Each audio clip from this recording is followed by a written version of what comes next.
Ceci est la page de couverture du magazine Voice, qui est le magazine des hommes d'affaires du plein évangile. Il faut savoir que Frère Branham a été rejeté par la plupart des dénominations. Il y avait très peu de portes ouvertes pour qu'il puisse aller prêcher la parole de Dieu à l'extérieur, sauf les hommes d'affaires du plein évangile, qui était une organisation interdénominationnelle fondée par un certain Demos Shakarian, un Arménien, un homme d'affaires habitant à Los Angeles, et qui, avec quelques hommes d'affaires, avait ce fardeau de créer une communion avec des hommes d'affaires pour promouvoir la parole de Dieu. Donc c'était la seule porte ouverte pour Frère Branham, une des seules. Et le 11 février 1961, Frère Branham était invité à un petit déjeuner des hommes d'affaires. Les réunions des hommes d'affaires du plein évangile s'appelaient des chapitres. Et donc il se retrouve là ce matin à la Clifton's Cafeteria de Los Angeles, qui était le lieu habituel où se réunissaient les hommes d'affaires du plein évangile de Los Angeles. Et au cours de ce petit déjeuner, Frère Branham reprend assez sévèrement les dénominations, l'esprit dénominationnel et tout le mal qu'ils font, et surtout le fait de rejeter Dieu, de rejeter la parole de Dieu. Mais à la fin de son exposé, un homme s'avance vers lui qui s'appelle Danny Henry, et il s'approche de Frère Branham et il lui dit Frère Branham, votre sermon aurait pu faire partie de l'Apocalypse, tellement cet homme avait été percuté par les paroles du prophète. Et il met ses bras autour de Frère Branham et il prie pour lui, et au moment où il prie pour lui, il parle en langue, il parle en français, et ce qui sort, c'est cette célèbre prophétie de l'amour divin. Alors, les hommes du plein évangile qui étaient présents ont fait que cet événement soit reproduit dans leur revue, la revue Voice. Donc c'est arrivé le 11 février, et dès le mois de mars, donc ce que vous voyez ici à l'écran, c'est la couverture du magazine Voice du mois de mars 1961, et l'homme que l'on voit, c'est l'un des témoins francophones qui a entendu la prophétie donnée par Danny Henry. Cet homme s'appelle John Paul Wildrian, c'est un Belge qui est né à Liège, et j'ai eu l'occasion, le privilège de pouvoir lui parler il y a maintenant déjà peut-être une petite dizaine d'années, puisque John Wildrian est décédé. Et je lui avais parlé de cette prophétie. J'ai retrouvé sa trace parce qu'en cherchant dans l'annuaire téléphonique sur le nom Wildrian, j'étais tombé sur des Wildrian du côté de Liège, justement. Et en fait, c'était sa sœur. Donc, je suis tombé sur la sœur de John Wildrian qui m'a donné ses coordonnées, et ainsi j'ai pu lui téléphoner. Et au cours de cet entretien téléphonique, il se souvenait très bien de cette réunion, mais pour lui, c'était un parler en langue, comme il y a beaucoup dans les assemblées pentecôtistes, et c'était un message qui était adressé, un message personnel, selon lui, adressé à un évangéliste, mais il ne se souvenait pas des paroles exactes en français. Donc tout ce que nous avons, c'est la traduction anglaise de la prophétie qui a été donnée en français. Et cette traduction la plus précise possible, c'est celle que Frère Branham a lue pour la première fois le 2 avril 1961 dans le message qu'il a prêché de True Easter Seal, le véritable sceau de Pâques. Donc c'est là, pour la première fois, en ayant dans les mains le magazine Voice, il raconte cet événement qui s'était passé le 11 février.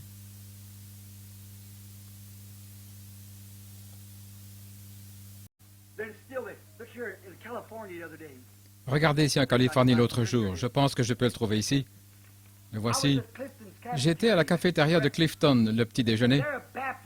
Et là, un frère baptiste, après que j'ai fini de mettre en pièces les églises, leur disant comment elle faisait le mal et les choses qu'elle faisait, rejetant Dieu. Ce frère baptiste est venu ici pour mettre ses bras autour de moi et pour prier. Et quand il l'a fait, il a commencé à parler comme en langue. Maintenant, il était baptiste, il ne savait rien du tout. Quand il a terminé, et une femme qui se tenait derrière, de Louisiane, une Française, a dit, ce n'était pas une langue inconnue, c'était du français. Et voilà une autre femme de Suisse, de Lausanne, qui parle français. J'y suis allé. Elle a dit qu'elle l'avait bien interprété. Et voilà qu'un jeune homme qui passait par là, je ne l'avais jamais vu, personne ne l'avait jamais vu. C'était l'interprète français de l'ONU. Il a dit, exactement, c'est juste. Et cet homme, vous le connaissez. Je vais me rappeler son nom dans une minute. Son nom était Henry. Je vais trouver son nom de famille dans un instant. Je pense qu'il est écrit ici. Je ne sais plus, c'est dans la revue Voice des hommes d'affaires, si ce n'est pas le cas. Ah oui, Danny Henry. Maintenant, je ne me souviens pas de cette star de cinéma. Non, c'est pas Marilyn. Jane Russell, le cousin de Jane Russell. Et il est venu, il a mis ses bras autour de moi pour me commenter, et voici ce qu'il a dit. Ce sermon pourrait être mis dans le livre de l'Apocalypse. Il a dit, c'est vrai. Il a dit, je veux prier pour vous, frère Branham. Il a jeté ses bras autour de moi, il a commencé à parler en français, et il ne savait rien du tout de cela. Et voici l'interprétation. Il l'a écrit dans le document, il s'est formulé ainsi. Ça disait, moi, Victor, D-E-D-O-W-X, un nom français, je suis un français, et ainsi de suite. Et j'étais là quand Danny, comment vous l'appelez, Danny Henry, a donné ce message à frère Branham le 11 février 1961. Il vit au 809 North Kings Road, Los Angeles. Écoutez la lecture. Parce que tu as choisi le sentier étroit.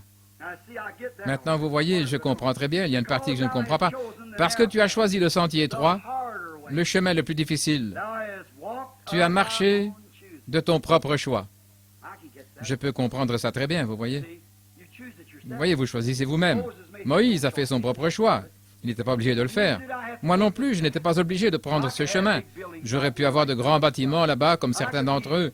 Je pourrais être partout à la télévision.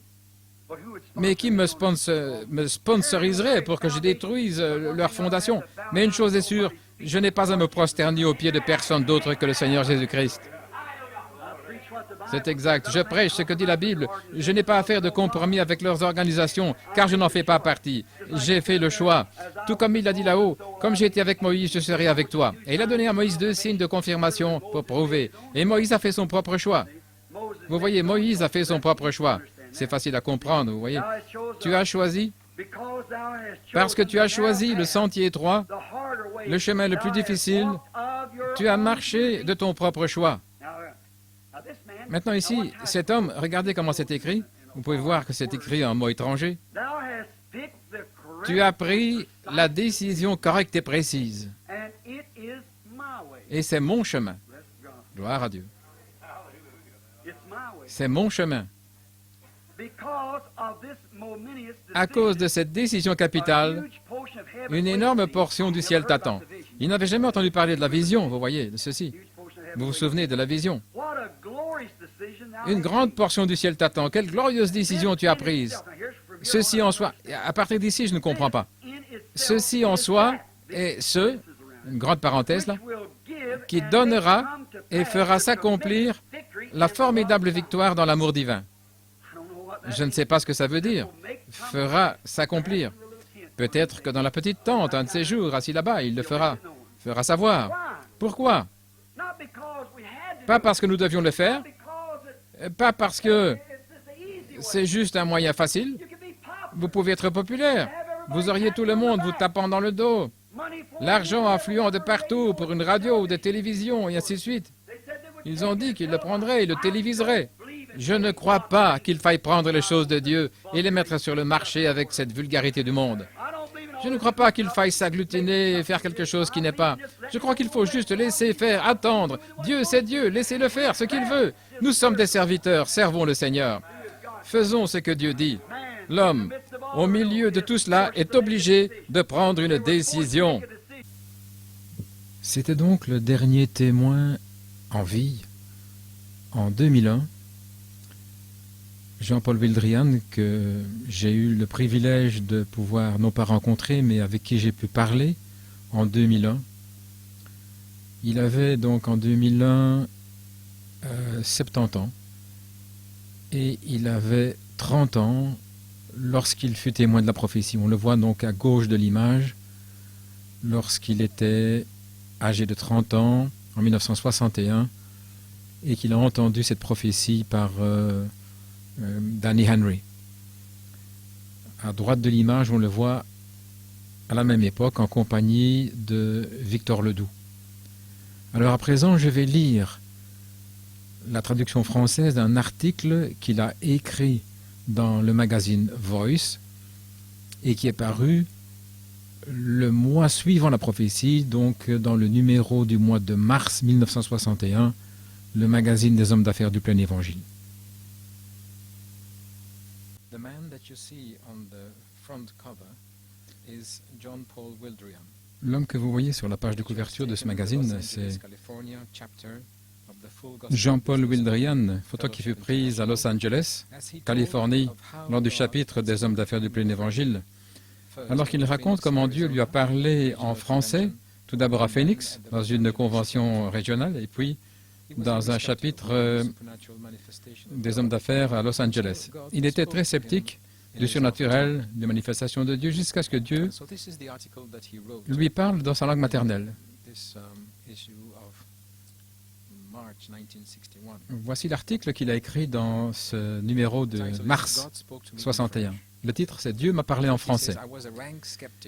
Tout d'abord, il dit « J'étais vraiment sceptique concernant les manifestations surnaturelles jusqu'à ce que j'assiste à une convention et à une réunion du chapitre des hommes d'affaires où Dieu m'a parlé en français. » Et c'est signé Jean-Paul Wildrian, natif de Liège en Belgique. Lorsque le Seigneur a déversé le Saint-Esprit sur les disciples qui attendaient lors de la première Pentecôte, les gens qui étaient attirés exprimaient leur étonnement devant cette grande manifestation de la puissance surnaturelle de Dieu dans ces paroles. Ne sont-ils pas tous galiléens? Et comment se fait-il que nous les entendions chacun dans notre propre langue? Nous qui sommes nés crétois ou arabes, nous les entendons parler dans notre propre langue les œuvres merveilleuses de Dieu. Acte 2, versets 7, 8 et 11. Notre Dieu est le même. Sa puissance est la même. Je l'ai expérimenté personnellement quand il s'est révélé à moi de la même manière pendant la dernière convention des hommes d'affaires du plein évangile à Phoenix, en Arizona. Le révérend Squire d'Angleterre, dont j'ai le privilège de faire partie dans ces réunions de réveil, en connaissant l'expérience et les bénédictions qu'il a reçues lors de ces réunions des hommes d'affaires du plein évangile,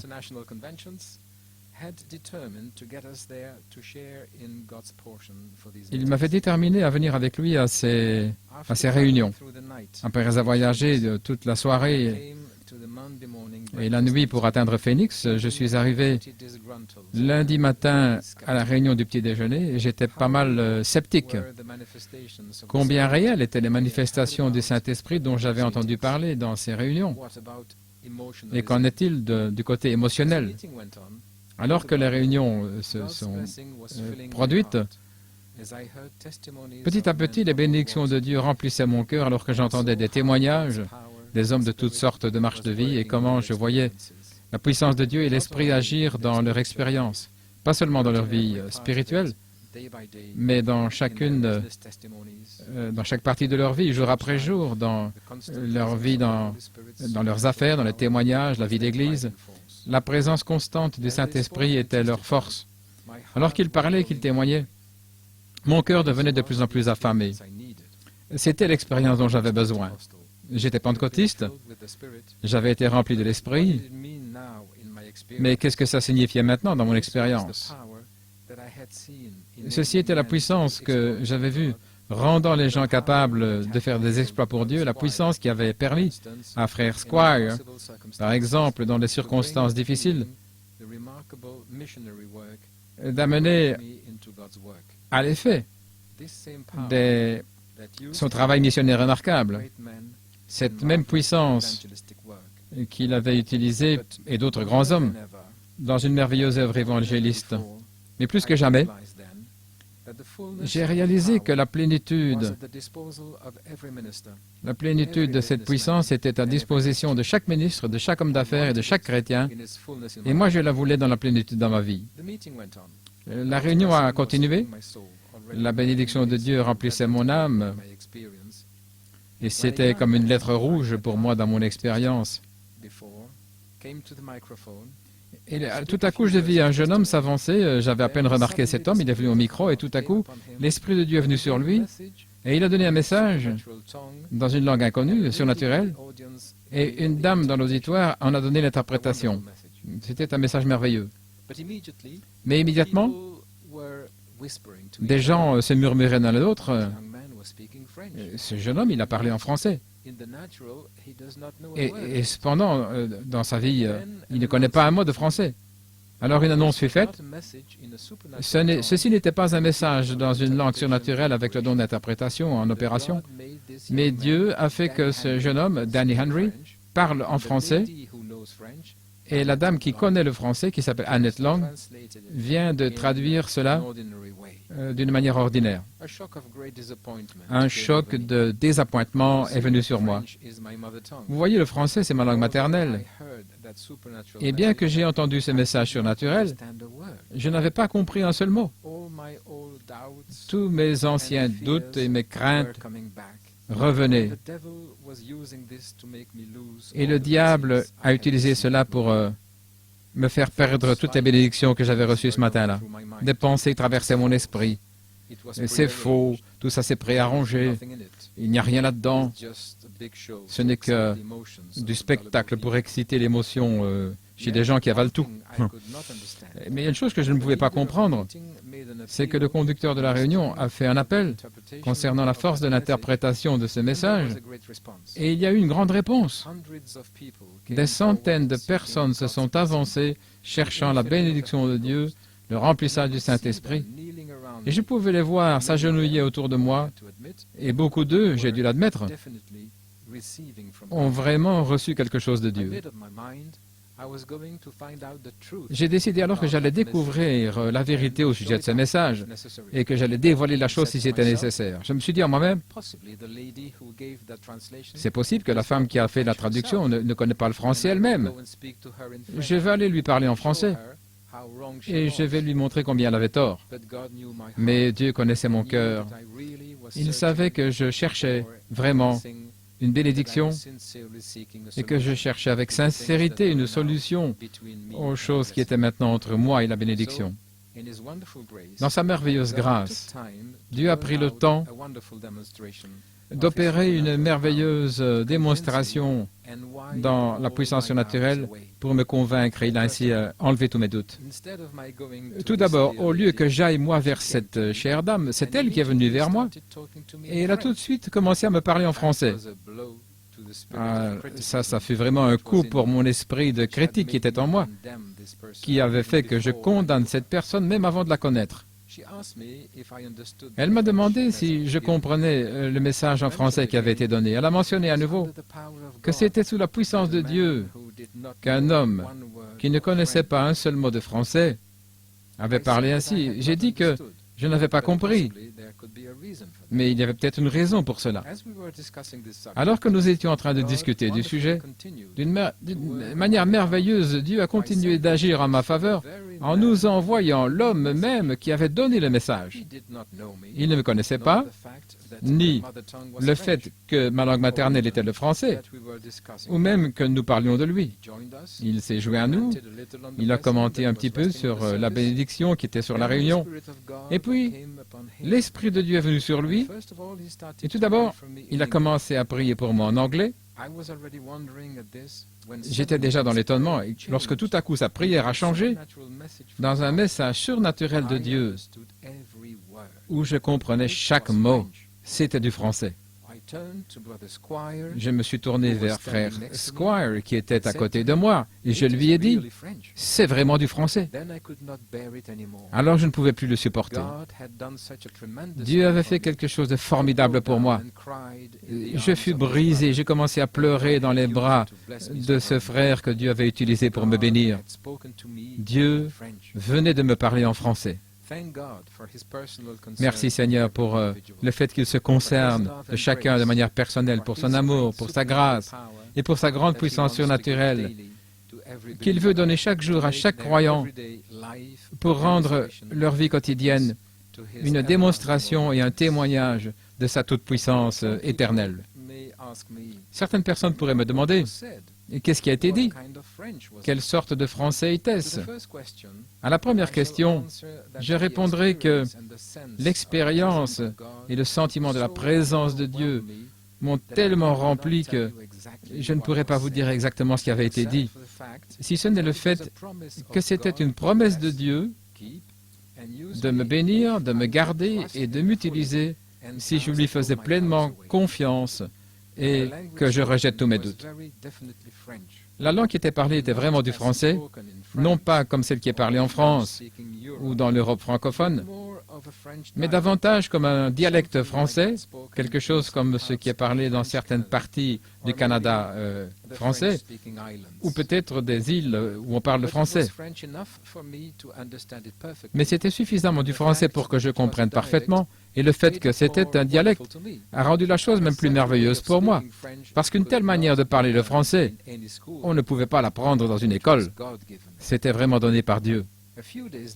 Quelques jours plus tard, quelques jours après la convention de Phoenix, je suis allé à Los Angeles en Californie et j'ai assisté à un petit déjeuner des hommes d'affaires du plein évangile. Et là, j'ai entendu l'évangéliste William Branham dire qu'il se sentait conduit à permettre l'opération de ces dons surnaturels de Dieu à la Convention internationale à Miami Beach dans le prochain mois de juillet. Et presque immédiatement, Danny Henry est venu, il s'est avancé, il a prié pour frère Branham. Et alors, un message est sorti de ses lèvres en français. Annette Long a traduit le message et au même moment où je me suis avancé pour confirmer la traduction, un homme est venu de l'auditoire pour confirmer le message également.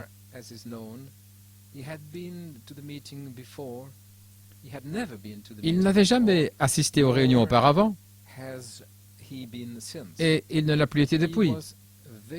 Il s'appelait Victor Ledoux, un Français né à Bordeaux en France, un interprète, il a été interprète pour les Nations Unies. Ensemble, nous nous sommes assis et nous avons écrit la traduction du message qui avait été donné à William Branham par Danny Henry et qui avait été traduit par Annette Long. Parce que tu as choisi le sentier étroit, le chemin plus difficile,